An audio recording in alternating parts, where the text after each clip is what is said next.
Dan untuk membahas lebih dalam perihal topik dinasti politik pada Pilkada serentak 2020 ini, kita telah bergabung bersama kandidat doktoral ilmu politik Northwestern University, Yos Chandra Kenawas. Selamat siang, Mas Yos.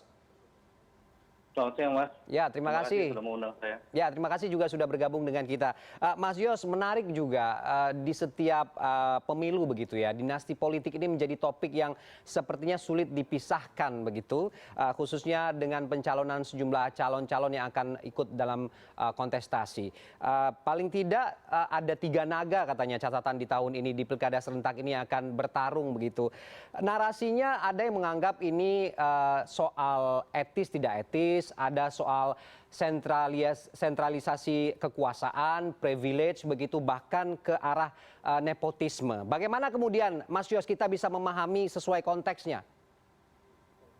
Oke, yang pertama untuk soal etis nggak etis, memang ada sebagian yang berpendapat bahwa ada maraknya dinasti politik, maraknya praktek dinastisisme ini tidak etis untuk politik. Cuman di sini saya ingin mengangkat bahwa sebuah fakta bahwa kapan jumlah dinasti politik atau anggota keluarga elit yang mencalonkan diri antara tahun 2015 dibandingkan tahun 2020 jumlahnya meningkat hampir 3 kali lipat.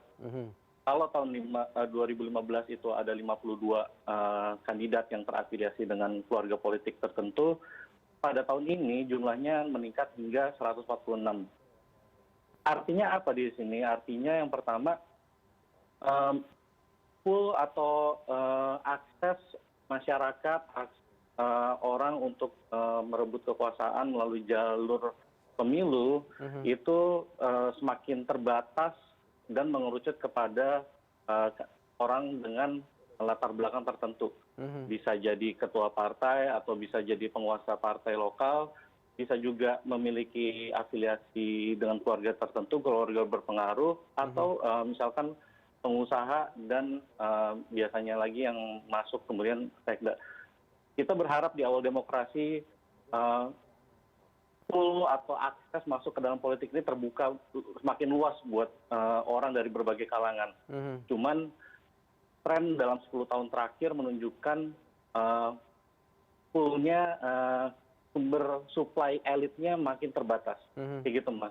Oke. Jadi apakah baik atau enggak untuk demokrasi masih harus ditunggu dulu, karena sayangnya kita selama ini terlalu fokus pada politisi dinasti yang memiliki kasus-kasus hukum gitu. Memang tidak bisa dipungkiri, cuman fokus pada orang-orang tertentu takutkan justru membuat bias dalam analisis kita mengenai kehadiran dinasti politik. Tapi yang jelas poolnya of supply kandidatnya, latar belakangnya makin terbatas gitu, Mas. Oke, artinya narasi popularitas ini masih cukup unggul begitu ya dalam konteks politik dinasti ini. Sehingga kemudian abai dengan pendidikan politik dalam partai dan juga bagaimana kapabilitas seorang calon ini untuk bisa mengemban atau memiliki tugas atau juga memiliki kecakapan sebagai calon pemimpin sebuah daerah. Tapi pada kenyataannya Mas Yos, masyarakat sampai saat ini mungkin masih menerima saja kondisi seperti ini. Bagaimana? Apa yang salah dengan ini?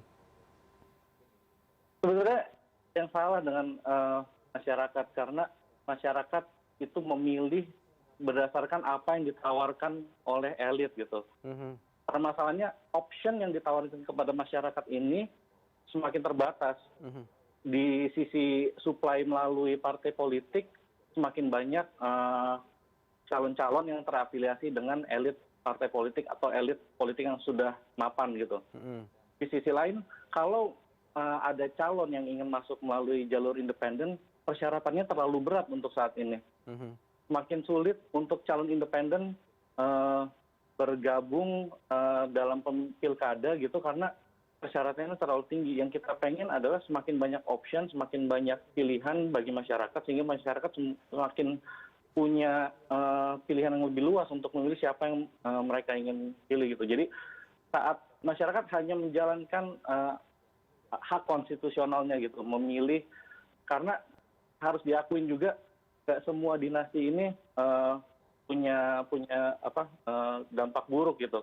Misalkan kayak gini, yang tadi Mas Ismail Fahmi sempat sebut tentang pertanyaan gimana kalau misalkan keturunan dari Abdurrahman Wahid ingin maju, karena ada beberapa politik atau keluarga politik yang memang mewakili nilai-nilai tertentu di dalam masyarakat.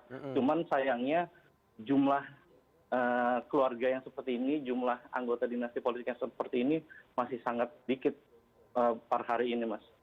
Artinya aspek dikenal dan terkenal ini juga cukup penting begitu ya, Mas Yos. Saya ingat tanggal 14 Agustus yang lalu kalau tidak salah, Anda pernah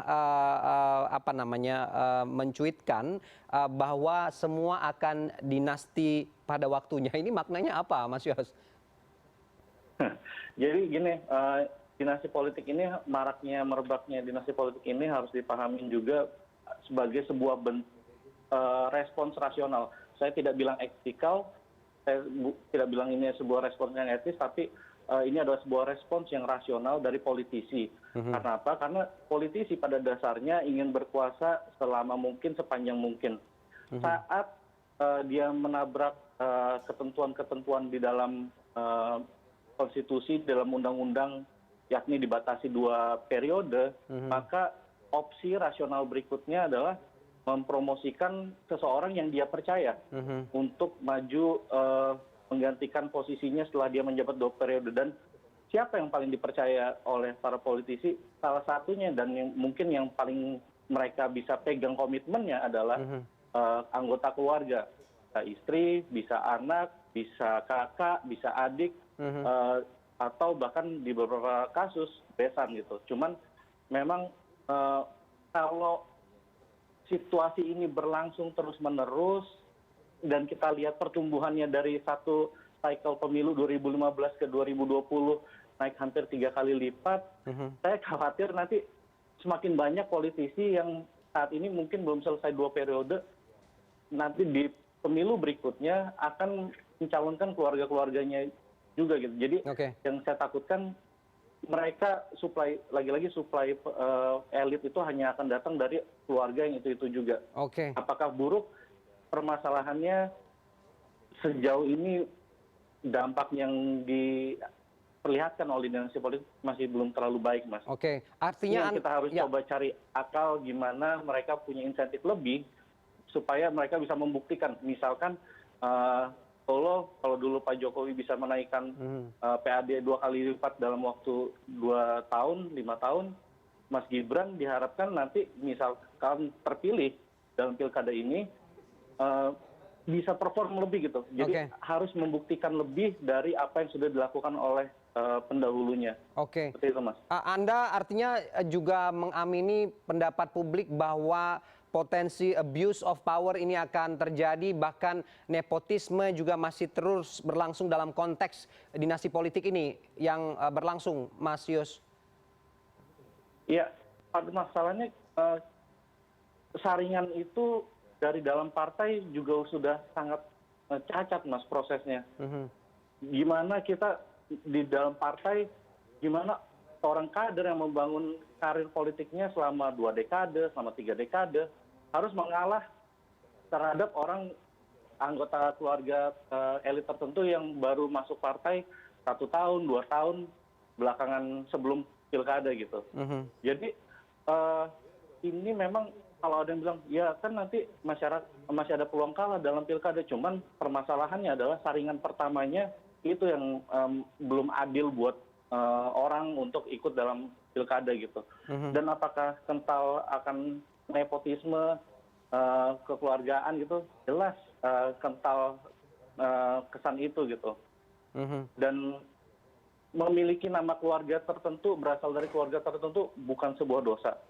Cuman cara masuk ke dalam arena pertarungan itu yang kita permasalahkan. Kayak gitu, Mas.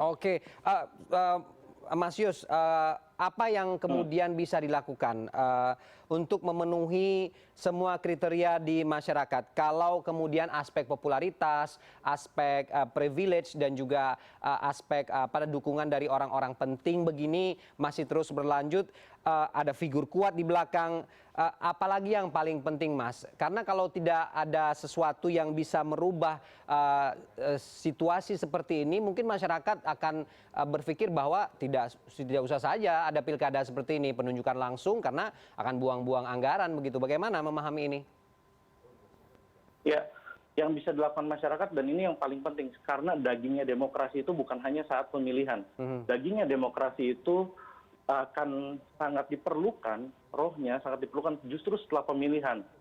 Setelah pemilihan, masyarakat harus bisa ikut langsung mengontrol calon-calon yang terpilih, baik dia dinasti ataupun non-dinasti. Dan nantinya kalau misalkan di dalam pemilu kemarin kerabatnya yang atau petahana atau siapapun pendahulu dinasti ini mencalonkan kinerjanya nggak baik, jangan pilih lagi dong calon berikutnya. Oke. Kayak gitu, sesimpel itu karena gimana pun pemilu kada masih menawarkan cara terbaik untuk mencegah atau membuat proses pewarisan kekuasaan ini tidak berlangsung secara otomatis. Kalau nanti sifatnya tunjuk langsung atau sifatnya dipilih melalui DPR, jangan-jangan yang saya khawatirkan biaya untuk membuat politik dinasti itu makin murah. Dan harus dilihat juga secara sistemik bahwa dinasti ini dibutuhkan oleh partai politik untuk mendukung mereka saat mereka ada di dalam pemilu legislatif. Jadi gamenya tuh bukan cuma sekali pilkada tapi nanti. Dan kalau misalkan partai kemudian berbondong-bondong sepakat, oke, tunjuk aja karena atau melalui pemilihan tidak langsung, yang dikhawatirkan nanti makin banyak dinasti politik akan muncul di tingkat lokal. Saat ini aja yang menjadi fokus Indonesia hanya di 2 atau 3 daerah, misalkan di Solo, di Medan, dan kan ada satu lagi di Banyuwangi. Tapi kalau dilihat dari data, ada lagi daerah-daerah, terus dinasti ini tersebarnya di daerah-daerah yang selama ini mungkin luput dari perhatian media nasional. Misalkan ada daerah Halmahera Selatan, ada di Kepulauan Sula, ada di Kepulauan Taliabu, ada di Maros, dan di banyak daerah lainnya gitu, yang selama ini mungkin luput dari perhatian media nasional.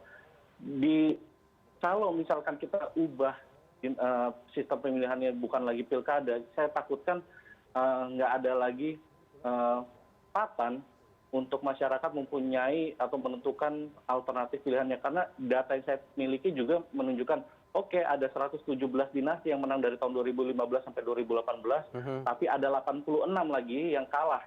Ini menunjukkan bahwa membuat suatu dinasti itu nggak otomatis jamin kemenangan. Menjadi anggota sebuah keluarga politik bukan jaminan kemenangan, walaupun itu memberikan unggulan dalam pemilihan. Kalau ini dihilangkan, ini dicabut dari masyarakat, yang saya takutkan biaya membuat dinasti politik akan menjadi semakin murah dan suplai kandidat, suplai elit hanya akan datang dari keluarga yang itu aja. Oke, mungkin tidak ya Mas Yus mengadaptasi sistem baru agar kemudian ketakutan-ketakutan ini tidak terjadi di masa mendatang? Yang kita perlukan sebenarnya adalah perbaikan sistemik atau perbaikan struktural, karena saya selalu berpendapat bahwa dinasti politik ini hanyalah puncak dari gunung es permasalahan dalam pilkada Indonesia. Bukan pilkadanya yang buruk, tapi harus ada perbaikan-perbaikan, misalkan perbaikan pengawasan, simplifikasi aturan, terus kemudian tingkatkan kemampuan pengawas pemilu dan fleksibilitas mereka untuk misalkan membuktikan money politik. Terus kemudian dari sisi partai juga ini perlu diperbaiki. Selama partai menunjuk kandidat atau menominasikan seseorang untuk masuk ke dalam pilkada hanya berdasarkan surat rekomendasi yang sepenuhnya dipegang oleh sekjen ataupun ketua umum partai, selama itu pula demokrasi kita nggak akan berhasil gitu. Jadi yang kita harapkan adalah reformasi di dalam partai politik juga, supaya mereka membuat suatu mekanisme yang misalkan dilakukan oleh beberapa partai di Indonesia, yang sistemnya kayak konvensi gitu. Jadi kandidat itu diadu. Jadi setiap calon yang akan dicalonkan, baik dia anggota dinasti politik atau non dinasti politik, mereka harus bertarung. Mereka harus berdarah-darah dulu dalam kompetisi internal partai, baru mereka bisa dicalonkan. Itu yang membedakan dinasti politik Indonesia dengan dinasti di negara-negara lain, seperti misalkan di Amerika atau di Jepang. Di negara-negara itu juga ada dinasti politik, cuman mereka nggak otomatis dicalonkan partainya. Dan mereka nggak otomatis menang dalam pemilu gitu. Dan ini yang perbaikan-perbaikan seperti ini yang kita harus sasar, reformasi dalam pengawasan, reformasi dalam pelaksanaan pilkada dan pemilu, serta kelola partai itu yang kita kejar supaya demokrasi kita juga semakin berkualitas. Dan kalau demokrasi berkualitas, maka pemimpin yang dihasilkan pun diharapkan akan semakin berkualitas. Oke, harapan baik itu kita akan aminkan. Setelah hari ini kita akan melihat bagaimana kemudian jika ada anggota dinasti politik yang menang dalam pilkada dan memimpin sebuah daerah, ini bisa mengimplementasikan kerja nyata, bukan hanya memanfaatkan narasi popularitas dan juga privilege serta faktor elit yang ada di belakang atau figur-figur tertentu, sehingga kemudian ini menjadi pembenaran untuk melakukan sesuatu yang tidak bermanfaat atau tidak memiliki tujuan yang baik untuk kesejahteraan masyarakat. Terima kasih Mas Yus Chandra Kenawas, kandidat doktoral ilmu politik Northwestern University. Terima kasih. Terima kasih.